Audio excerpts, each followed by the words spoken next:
Being and Caring, A Psychology for Living by Victor Daniels and Laurence J. Horowitz, as read by the Happy President. Part 2, Connecting with Others. Chapter 7, Being Persons Together. Our connections with other people can evoke our positive qualities and help us identify those areas of ourselves where we can evolve creatively and constructively. Being a unique and special person and being in close affiliation with others, however, is sometimes hard work. Effective relationships include a measure of valuable frustration. They provoke us to confront our contradictions and develop beyond previous limitations. Even though they may be frustrating and painful, such confrontations can include a commitment to our mutual individual growth as collaborators rather than antagonists. When I ask you to undo my feelings of low self-worth, however, or to reconstruct my life for me, I'm burdening you with more than you can do.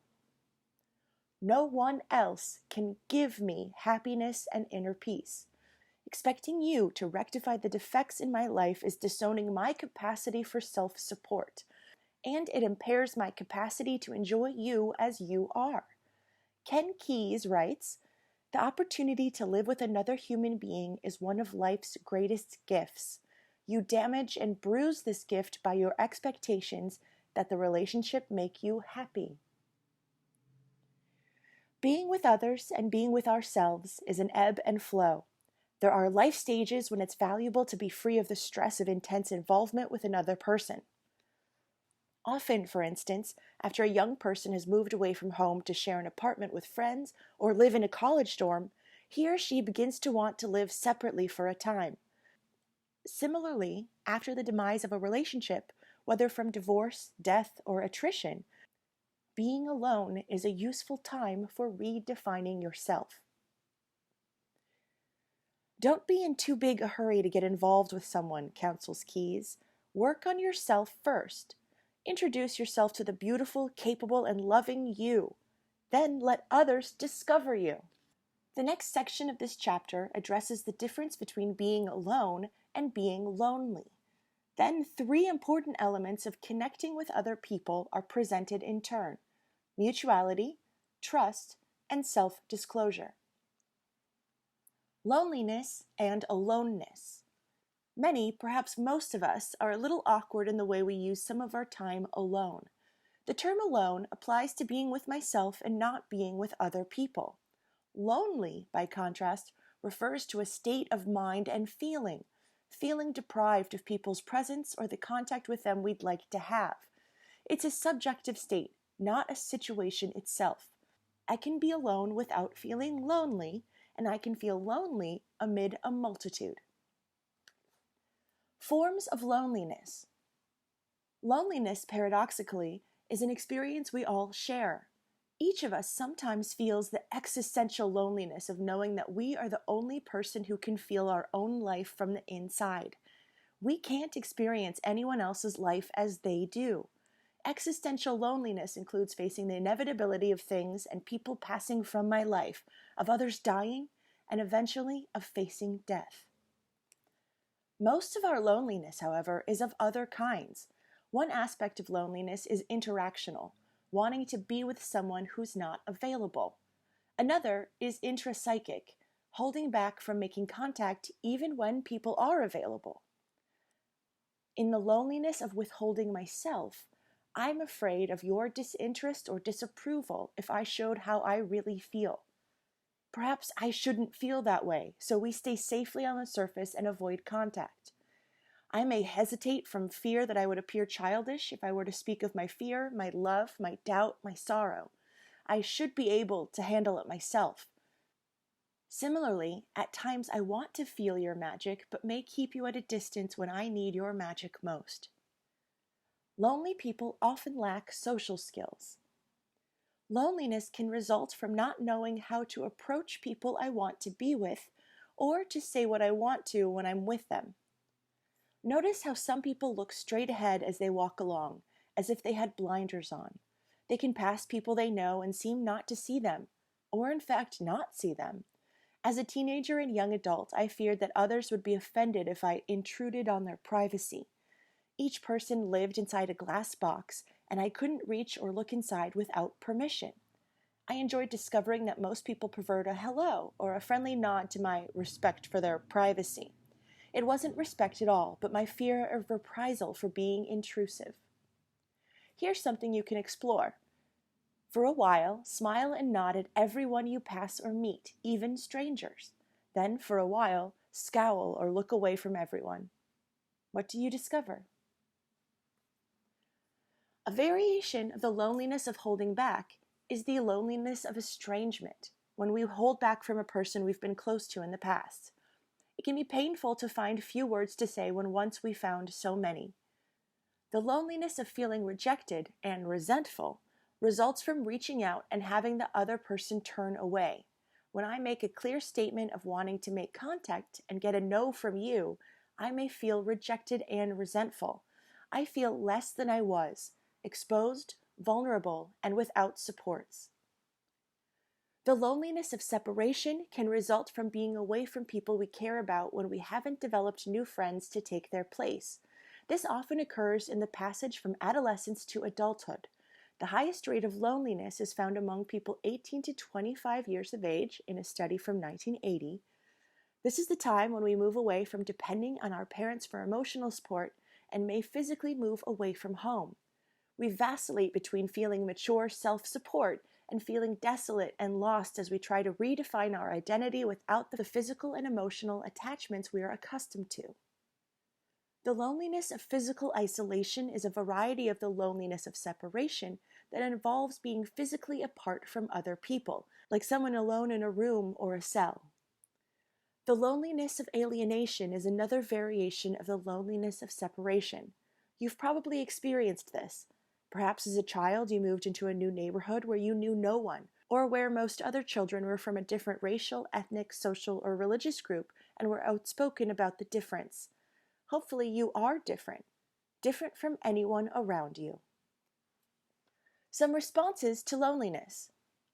I look for ways to survive my loneliness when my loss or weakening of attachments triggers my survival responses.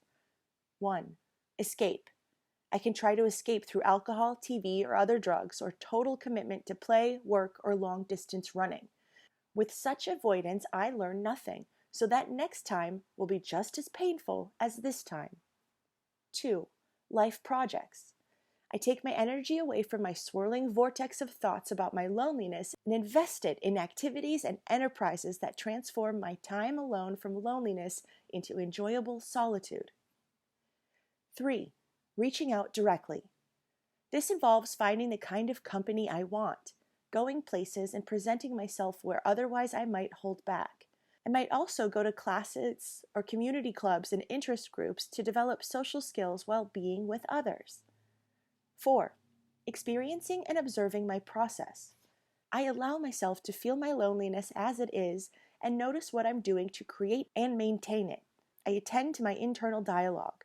I watch the fantasies I play out on my inner screen and notice when and where I tense and tighten. I acknowledge that I hold back from doing what could nourish and enrich me. 5. Going into the center of my loneliness. There's nothing wrong with letting myself go with the blues. Hearing what I'm telling me at such times can open me to what this episode of loneliness reveals about where I am in my life process. As I experience my loneliness intensely and intentionally, I learn that I don't have to run away from it. And sometimes I don't have to do anything with my blues at all. I don't have to find meaning or purpose or explore them. I just have to be with them. They're my being for now. Appreciating aloneness and solitude. Today, aloneness enjoys new respectability. Census figures reveal that the number of people under 35 who live alone doubled between 1970 and 1980, and it's still rising. Sociologists have coined the new term stable single to define independent women and men who plan to stay single. The formerly married and the never married are buying homes, traveling alone, and establishing firm careers. They view marriage or living together as an option rather than a necessity. We may avoid aloneness in response to social pressure. Our culture values always having companionship, even if it's a transistor radio and headphones. Using solitude creatively does not mean that the alone person is unliked, unwanted, weird, or not a team player. In fact, my aloneness can hold a pleasure of its own. I never found the companion that was so companionable as solitude, declared Thoreau. Time alone in relationships. People intensely involved in a close relationship need time to themselves as much as anyone. When I want to be alone, you may feel threatened, as if my need for solitude means I love you less, or because it might leave you alone. Mary and Ed are in therapy because of this issue. Married 4 years, each cares deeply about the other. Now Mary is asking for some time by herself when she comes home from work. Ed has a hard time seeing that in any other light than a lessening of her affection for him. Ed has a hard time seeing that in any other light than as a lessening of her affection for him. For Ed, being alone is something you do at work, and he dislikes it. His work is solitary, his contacts with people brief. Mary, by contrast, deals with people constantly in her job. Ed is struggling to appreciate that difference and to recognize not only Mary's need to be by herself, but also his own needs for time by himself away from work. The constancy of family interactions intensifies the need for a respite. It's a gift to be able to tell the other parent, I need me, I want to take a walk. Will you take over for a while? Many single parents, who can be in an even tighter bind, participate in support networks of friends and neighbors they can call on. One group of families has an arrangement in which any child can run away to another designated house for a few days. The parents, too, get vacations when their children run away. Mutuality. Our mutual responsibility is to help each other develop roots and wings. Roots offer a continuing, solid sense of being nourished. Wings are our ability to fly beyond the nest as a unique spirit. Only when I've defined my ground can I fly freely. Then I can soar and know where I can return. Psychoanalyst Margaret Mahler observed the slow unfolding of our psychological birth to be a continuing interplay of our capacities for separateness and relatedness that continues throughout our lives. Individuation and relatedness. We differ in how clear a sense of ourselves as individuals each of us has. Jung called this process of developing a sense of personal uniqueness individuation. Many people rely on others for a sense of identity. Most of us know couples who go everywhere and do everything together, and report not knowing how to act when alone. More individuated persons still experience some need to determine the other's response to validate their own. With still greater individuation, we become less reliant on and more respectful of the responses of others. Family therapist Murray Bowen speaks of a newborn infant's coexisting with its family in an undifferentiated ego mass, a relationship of reciprocal conformity in which the various members are lost in the others. With infants, this is normal. With other children and adults, it can lead to feeling immobilized, frustrated, and unhappy. Gail comments, when my brother got picked up by the cops for stealing, Mom acted like it was her crime instead of his. When one person did something wrong, we were all punished. So nobody developed a sense of personal responsibility or really felt like a separate person. Since each person depends on the conglomerate others for a sense of identity, emotional growth is slowed. When one person tries to step outside the accepted boundaries, the others may decide the person is sick. What are you, anyway, crazy? In fact, this crazy behavior may be the sanest thing that's happening in the family. Bowen postulates that people tend to choose friends, partners, and spouses who are at about their own level of individuation. On this basis, people growing up in the ego mass families create a new ego mass in the couple they form. To develop a sense of yourself as an individual in the face of such pressures toward conformity requires hard-working awareness. Awareness of the system, noticing how interlocking manipulations resist my efforts to develop as an individual and coerce me to support the system. Awareness of myself. When I'm confused about how I feel or have no clear opinion, being able to notice my uncertainty and allow myself that uncertainty. Unhooking. Noticing when I feel guilty, ashamed, or wrong for not being as my friends, mate, or family want me to be, and finding a way to inhibit that response. Choosing. Identifying what choices I have and how I may want to risk being. Communicating. Giving my friends, partner, or family clear and reassuring messages that I still care about them, assuming that I do, and that what I have is to do for me. Each step involves deliberate moves to actively explore the alternatives available. Passive insight, per se, offers little. Subject and object roles. Philosopher Martin Buber distinguished between an I-it relationship and an I-thou relationship. When I relate to you as an it, I treat you as an object to serve my needs and interests. When I treat you as a thou, I respect you. I care about you and what you want, as well as about me and what I want, and I anticipate enjoying being your thou. It is easy to treat a child as an object or it rather than a person or thou. I may pick up my child and put her down somewhere without warning, for instance, or grab her hand and pull her along with me without consulting her. Such actions don't help her feelings of security and self-esteem. In other ways, we also treat adults as its. Ordinarily, everyone around a newborn infant functions, from the infant's perspective, to serve his or her needs for food, nurturing, and warmth. The infant is a subject, and others act as objects to provide for its needs. As the infant becomes a child, it starts to take care of some of its own needs and to respond to those of others. For instance, my preschool daughter and a friend just came up to the cabin where I'm writing and asked for water. Perceiving the prospect of my afternoon writing time going down the drain, I laid down the law.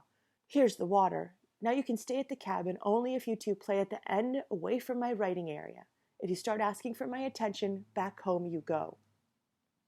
They were acting as subjects in asking for water and play materials, and I filled the object role, providing what they wanted. But then I became subject, saying I need, asking them to be objects. Give me room to place my undivided attention on writing. This give and take is mutuality. The same principle holds where both persons participate in the same activity. In mutually fulfilling lovemaking, partners both offer themselves to the other's sexual needs and fulfill their own wants in the interaction. Giving each other guidance and support when we want it and need it is part of an adult relationship.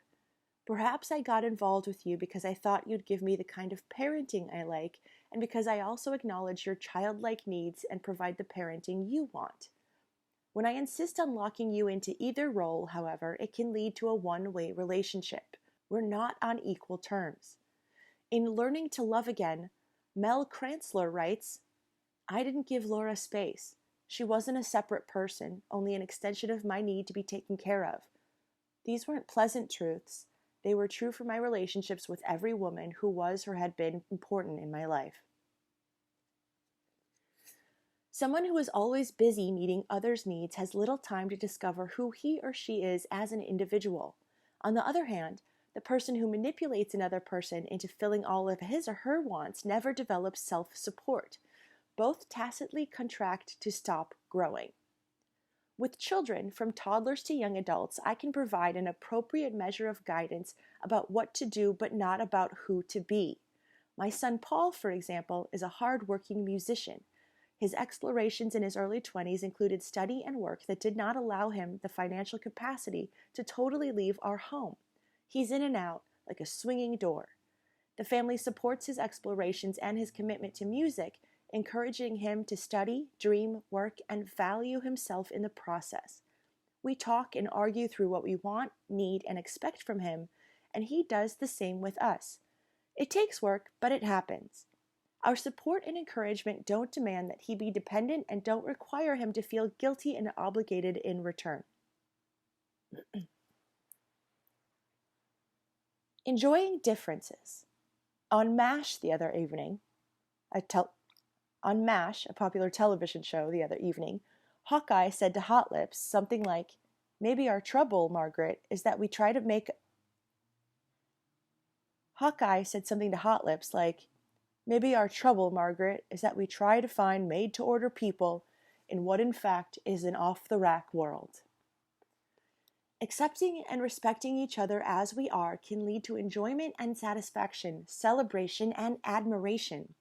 Attempts to control how others should be breed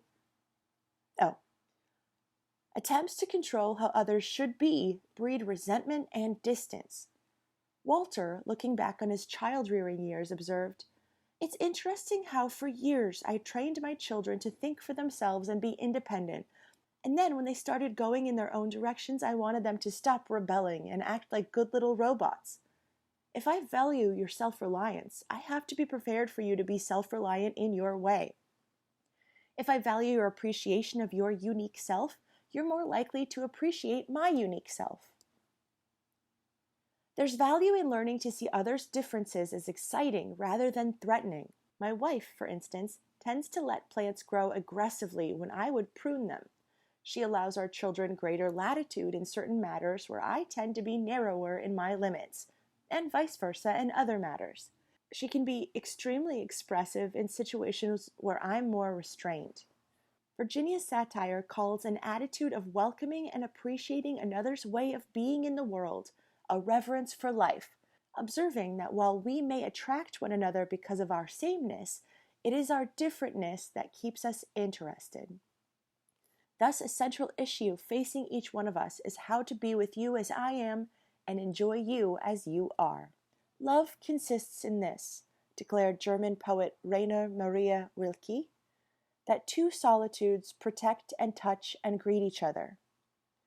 To be with you as you are, I have to be willing to be most of myself and accept most of you.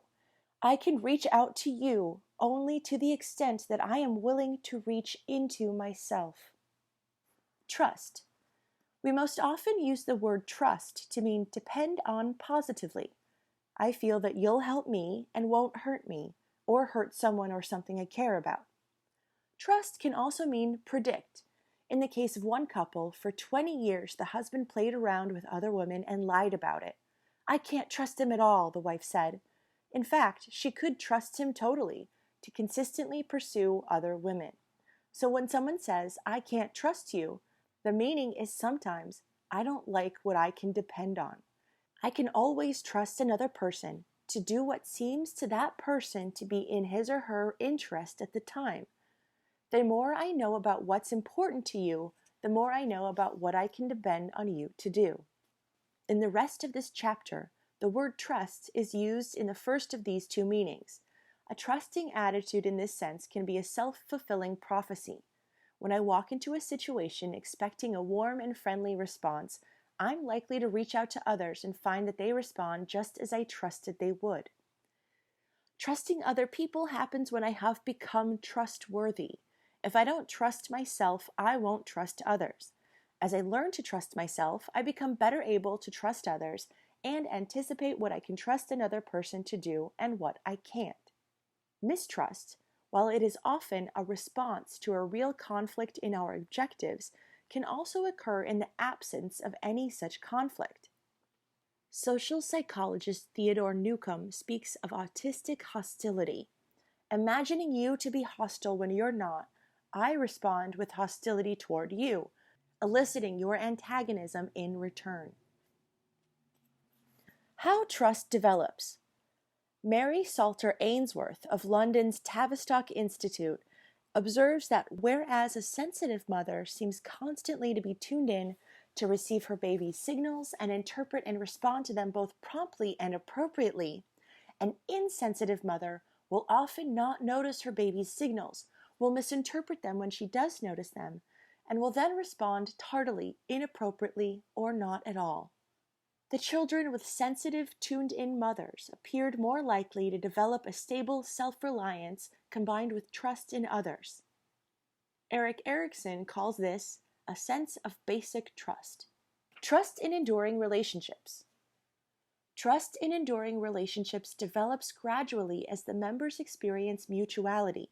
In time, we trust each other and give to each other without immediate reciprocity. Instant trust lacks firmness, says clinical psychologist Martin Rosenman. You don't know how it'll stand up under pressure since it has not been tested. As trust, caring, and respect grow, you can reveal more personal and embarrassing parts of yourself.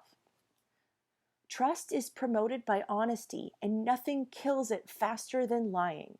If you catch me in a little lie, you're likely to suspect that I may be lying about bigger things too. Lederer and Jackson note that in a close relationship, the attempts at deception are likely to be unsuccessful, for your mate is only deceived if he or she wishes to be. One measure that can help us avoid getting caught in that cycle is to avoid putting the other person in the bind of, always be honest with me, but don't ever hurt my feelings. Trust requires the consistency of receiving the same message verbally and non-verbally. If my words say one thing while my voice, body, or action say something else, I'm going to set off your red radar alert signal, unless you're committed to trusting me even when it means lying to yourself. But a double message doesn't have to stop us cold. We can appreciate the nonverbal channels as dependable ways of communicating. As we learn each other's voice tones, postures, gestures, and facial expressions, we get better at reaching beyond the words and responding to the nonverbal message. Compassion regarding each other's mistakes also encourages trust. If the spouses can be truthful and open about themselves, for example, if a husband can admit he is afraid that he is failing at his job instead of attacking his wife for spending too much money, mutual support and helpfulness are possible. By contrast, it can be deadly for one person to tell the other something in confidence and then get it back later as an attack. Lynch provides the example of a man who tells his wife, "I was so depressed I couldn't go to work today. I walked along the beach crying." 2 days later, his wife says harshly, "Well, what did you do today? Go to the beach again?" Lynch goes on to comment, "I like to say there are 16 nails in the coffin of every relationship. An experience that shatters trust, like the one above, is one nail. When those 16 nails are used up, the relationship is dead, and there's nothing so dead as a dead relationship. You can't revive the magic. God knows we've all tried." Trust between two people increases to the degree that we mutually give and receive without worrying about being exploited or measuring how much we get. When we do feel exploited, we can give each other clear statements about it without being afraid we'll be rejected or discounted. When we feel discounted or hurt, we can assume that the other's intention was not malicious and work to clear things up rather than seek revenge.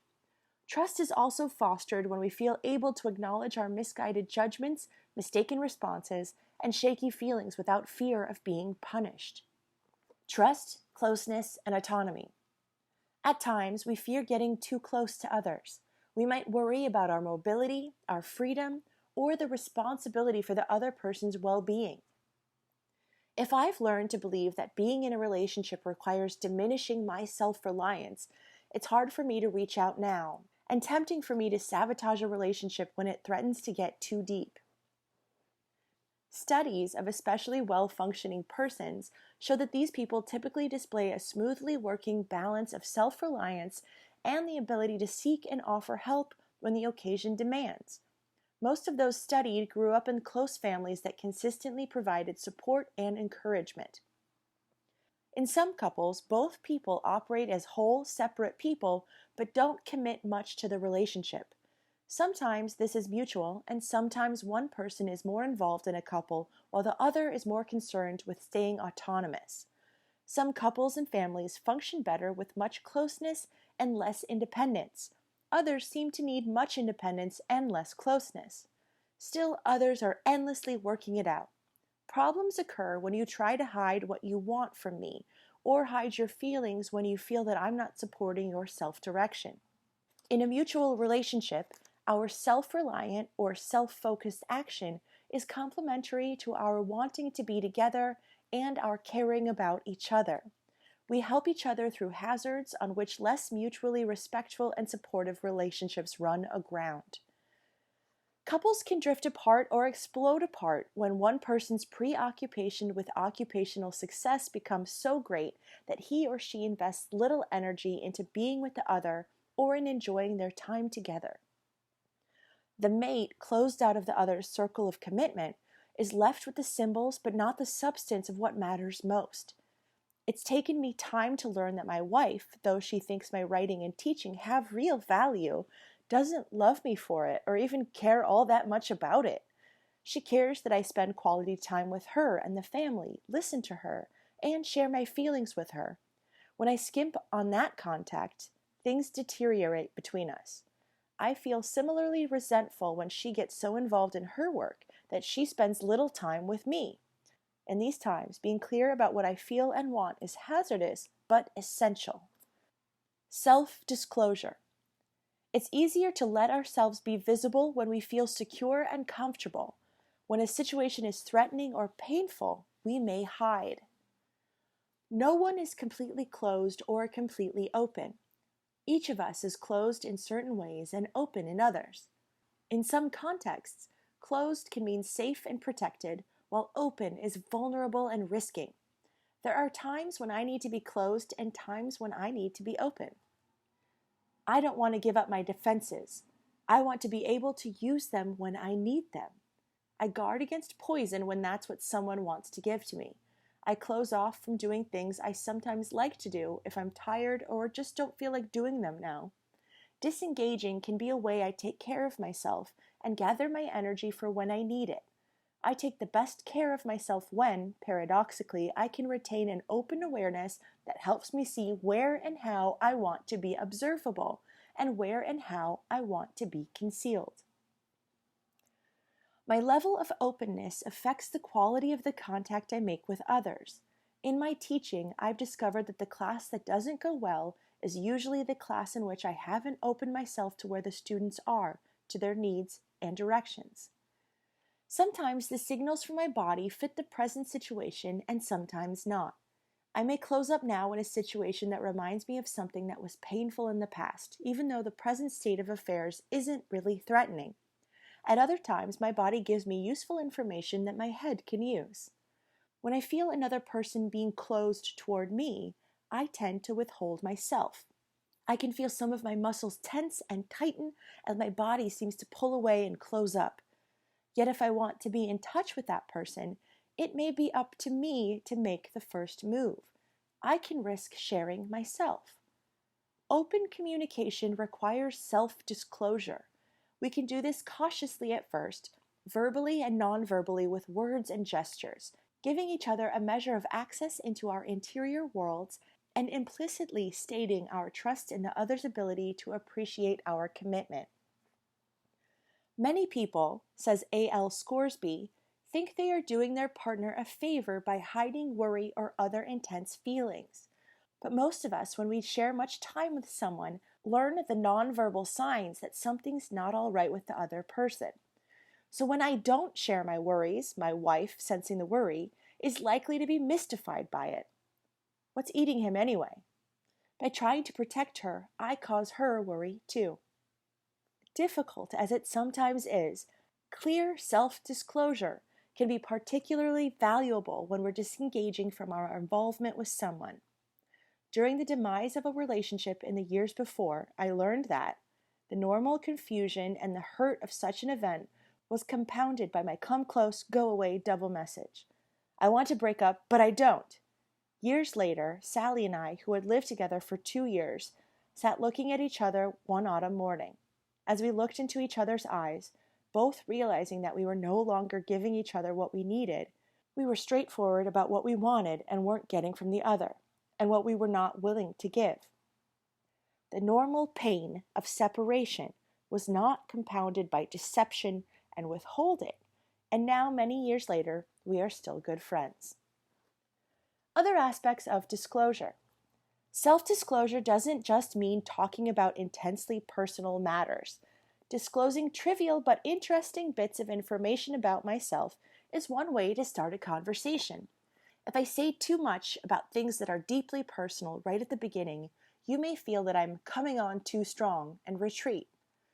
Sometimes, very early in a relationship, people may be deeply involved in certain areas.